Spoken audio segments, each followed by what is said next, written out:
Hi world, this is Brenda, a lost Aspie girl, and I want to make this video because somebody wrote to me this morning and they wanted to know how I got diagnosed. And so I wanted to break this up into 3 parts, and I might actually do it over 2 videos. And the first video is going to be about the why, like the actual why I got diagnosed. Like, is it genetic, or were there other issues that might have caused the ASD. The second part will be the assessment, and then the third part, which I think I might do in a second video, so if people don't want to see it, they don't have to, will be the backstory, or the kind of the events leading up to my diagnosis and why, kind of like my journey to diagnosis. So for me, the neurologist talked to me about the possibilities of it being genetic, and a couple of things about that. First, it definitely doesn't come from my mom's side, because on her side there are a lot of people with bipolar, and I was diagnosed with bipolar initially, and I don't think that diagnosis is necessarily wrong, which I'll get into, I think, in a completely separate video. But I think that the reason why I was resistant to medication is because of until they dealt with the underlying ASD, I think that was going to exacerbate the bipolar. So my mom has that on her side of the family, but there's nothing like anybody nothing on that side of the family that resembles ASD in any way. On my dad's side of the family, he's estranged from his side of the family. We don't really talk to them, so I'm not sure if it does, but I do know that my nephew was diagnosed when he was younger. My sister decided that diagnosis was incorrect because he's very affectionate. I do see him struggling with a lot of things I struggled with when I was a kid, so but that's not for me to say. So the second part is the conditions of my birth.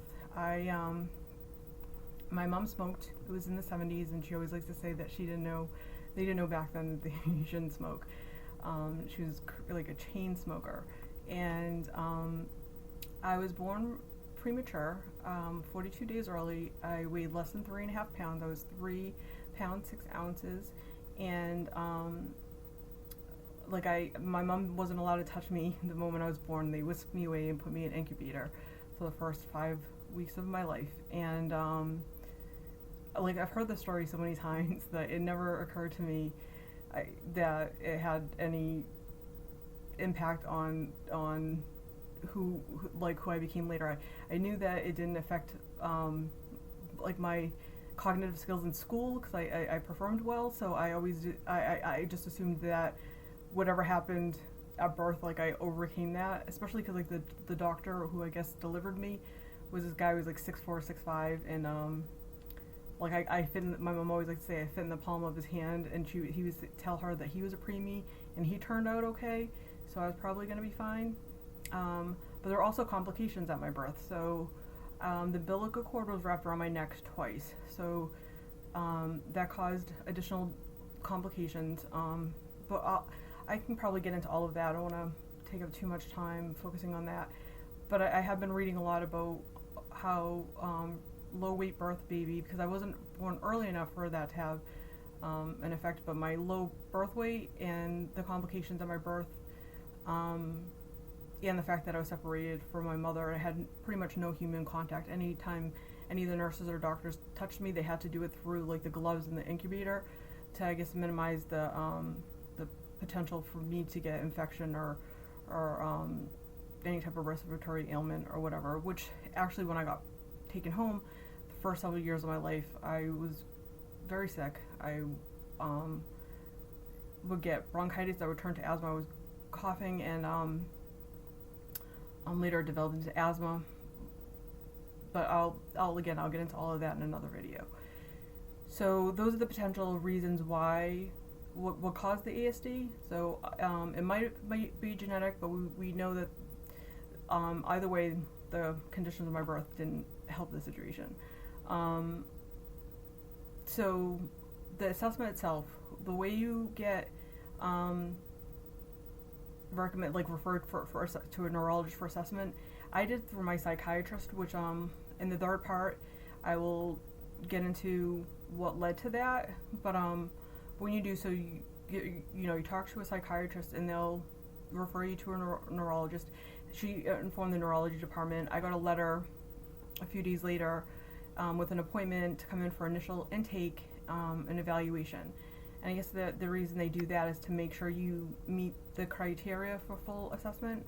So when they sent with the letter a form for me to fill out, and on the form it asked me questions like that, like the conditions of my birth, was it premature or low weight, like did I fall on my head as a kid,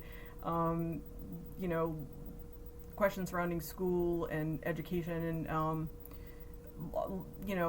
a bunch of things like that. And so you go and you bring that, and she goes over that with you, or he, whichever you have, and from that they she asked me a bunch of other questions, and from that they decide whether or not you meet the criteria for full assessment. And so from there we made the schedule for me to come in. The full assessment takes about 5 hours, so be prepared. And I'm not going to get into all of it because I don't. One of the things she made sure of when I went was that I had never taken it before, and that because I think that they don't want you to be aware of certain elements in the test. So if you do, they don't want you to be able to prepare for it. But I think I can give you like an overview of what it entails, just to give you an idea. Like the first couple of questions she asked me were related to current events, and I didn't know anything. I knew who ISIS was, but she asked me about some killings that have occurred or something like that. I didn't know, and she asked me if I watched the news, and I said no. I don't. It stresses me out. And she said that she I think she tried to make me feel a little bit better by telling me that a lot of girls with ASD don't watch the news for the same reason. Then the next part was she asked me about a lot of events and figures in history and literature, and I got all of those right, so that made me feel a little bit better. Then after that, it was a series of memory, association-based test vocabulary. There were logic puzzles, which I liked. There was a computer-based assessment for ADD.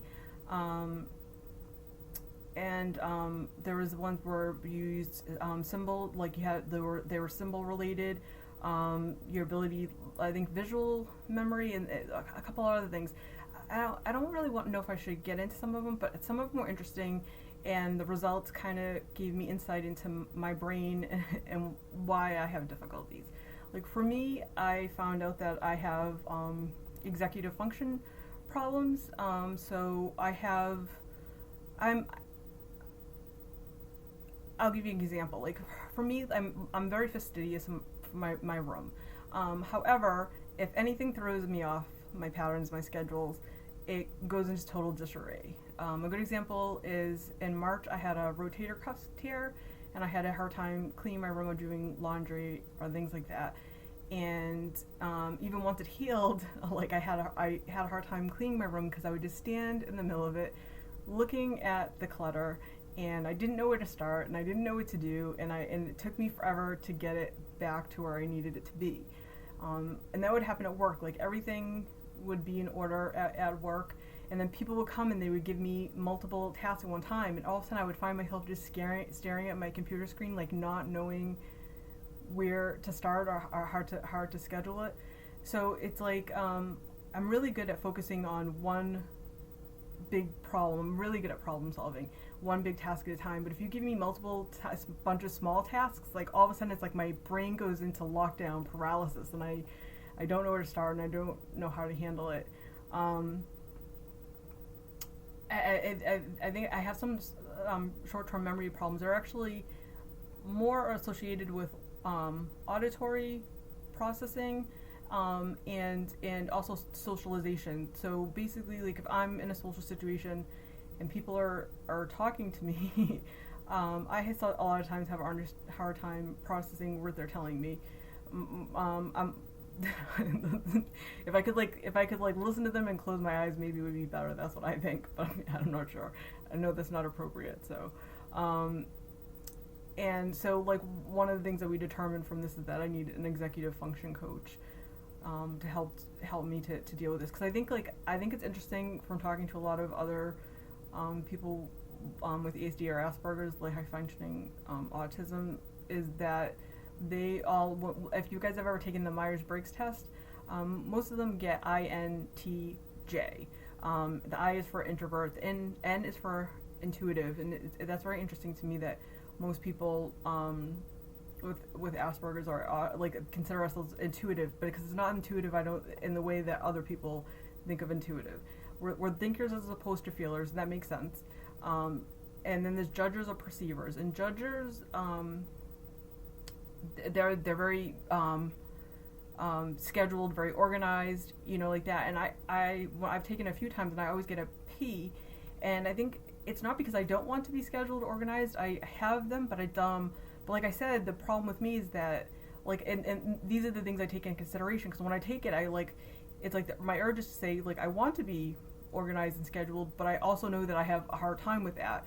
So a lot of times, for a while I thought I was very submissive or something, because I wanted other people to make certain decisions for me. I would come up with ideas or whatever, but I wanted other people to implement them or come up with ways of making the thing happen. Or in my life, when it comes to going to dinner or stuff like that, how I have a hard time, what should I do? I don't know. So that's interesting, and I need to look into that a little bit more about why that is the way it is. I have some theories that maybe when I was younger, I thought that my some of the things I did were weird, and maybe I if you go against that for so long, if you go against your nature, then it causes additional cognitive problems. I don't know. I gotta figure that part out.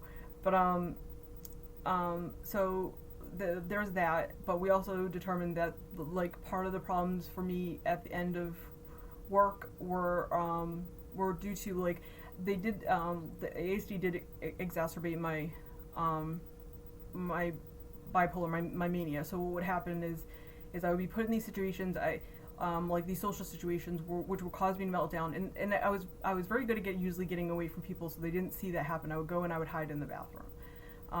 Sometimes I wasn't able to keep it together, and is because I was doing this, I felt like I had to work extra hard to prove to people that I wasn't crazy or isn't a weird or whatever. So I would start to stay really late at work or doing extra stuff or whatever, and when I start to not getting when I start to not get enough sleep, and I don't eat enough, or I don't stick to my patterns, whatever, this will actually have the opposite effect that it has on other people, where all of a sudden I start to need less sleep, I start to need less food, and I start to hyper focus to the point of forgetting about everything around me, to the point where I neglect myself and pretty much everything else.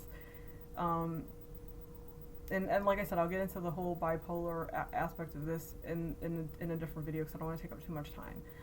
So I'm going to stop this here, because I'm going to make another video, and I'm going to upload them in tandem, so that you guys, you'll have this part, and then you'll have the next part, which will give you an overview of kind of my whole story, from being a kid to getting to where I grew up, and what led me to my my diagnosis. Right. I hope that's helping everybody. Let me know if you have any questions. Bye.